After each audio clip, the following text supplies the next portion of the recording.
On May 17th, 2019, Minecraft finally surpassed Tetris as the most sold video game of all time, reaching 176 million copies on that day. For years, Minecraft has defined a generation of gamers. Anyone who knew anything about the internet knew about this gigantic game with humble beginnings. But why is that? Why was this very simple game of placing and breaking blocks so appealing to so many people? In fact, why are block-based games like Minecraft, such as Terraria, so much fun to play and explore? That's the question that I want to dive into for this week's video. What makes cave games so appealing? One evening, when I was at work just making pizzas and doing my thing, I started to think. Then I started to question. Then I got lost in thought as I realized that my entire life is completely meaningless, as one day all of the memories I have made will all be lost in the heat death of the universe. But as I had my existential crisis, I remembered that I had just gotten Terraria for the third time 2 days ago, and I had already spent 13 hours on the game. But why was that? What made Terraria, Minecraft, and other such cave games so much fun to play? What made me get lost in the world of blocks and pixels? During my work shift, I came up with 3 main things that made these games so appealing to the masses, and I would like to dive into those 3 main aspects in this week's video. Also, just because this video exists does not mean that I'm calling Minecraft and Terraria copies of one another's success. If you had played both, you'll know that they are very, very different. Basically, I'm calling anyone who calls these 2 games the same boomers. The first aspect that makes these games so good is their atmosphere that's made through their ambient music and sound design. Both of these games are absolutely incredible at this, coming out with a soundtrack that pretty much perfectly matches the game's tone. Minecraft's soundtrack is whimsical, peaceful, and yet very, very simple at times. This gives the game a ton of immersion and gets the player completely enraptured in the world that they have created.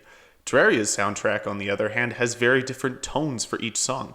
Songs like the Overworld theme or Caverns theme are great ways to get us lost in the fun world of exploration and adventure. All of the boss themes fit their respective fights very well. Bosses like the Eye of Cthulhu and Skeletron are fairly simple and their themes match that well. But bosses like the Wall of Flesh or the Twins are far more frantic and require a lot more skill to defeat. This can be said for nearly every single boss, event, and even biome and their respective themes. In addition to the soundtrack, the sound design is excellent. Steve's quiet footsteps on the grass, the bubbling of lava, the sounds of mobs like spiders and villagers, and even the way that the weapons sound all give this world life and make it seem real. Being able to barely hear zombies' moans through the thin cave walls, hearing the faint, quiet shuffle of the player's feet on the sand, it's just so good. There's a Neil Gaiman quote that I feel fits very well with this, and I guess I'll try to do it in his voice. Let's get started. Every little detail you can smuggle with you into your fiction makes your world more real, and you know that just smudges in the background. But that's okay, because it was informed by you and your imagination. That was awful. That's what makes the soundtrack and sound design so good in such a simple game. In something that you can't add a ton of detail into, you can add those things through what the player hears that makes the world feel all the more real. I'm just here to interrupt your regularly scheduled Dig-Daeg Studios video for a quick announcement. If you have been enjoying this and want to see more, then be sure to hit that subscribe button.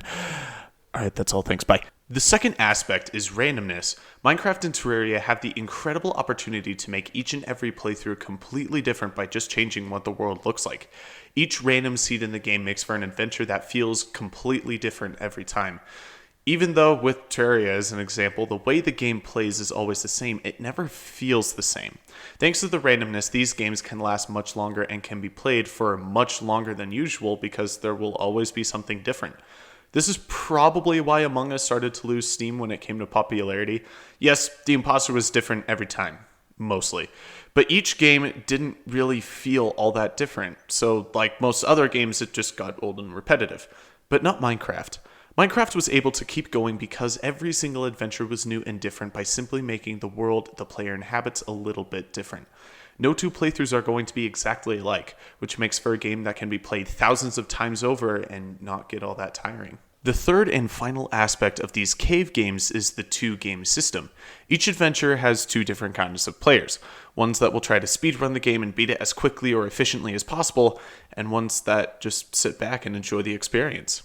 This is where Minecraft really excels over Terraria, and probably the biggest reason why it got so popular. You can have the people that are interested in beating it as fast as possible, while also having some people who just want to sit back, build, and explore. But Terraria has a lot of random events, almost forcing the player to progress through the story. And while that can be a great thing, especially for people who have the drive to beat and complete it, it does break this two-game system. Minecraft's main goal, Beat the End Dragon, is something that the player has to go out of their way to accomplish. If they want to, they absolutely can. But if they don't, then they can just sit back and have an enjoyable experience where they can build, craft, and explore to their heart's content. This makes Minecraft a game that many different people can enjoy and get satisfaction from, making them want to come back and play more.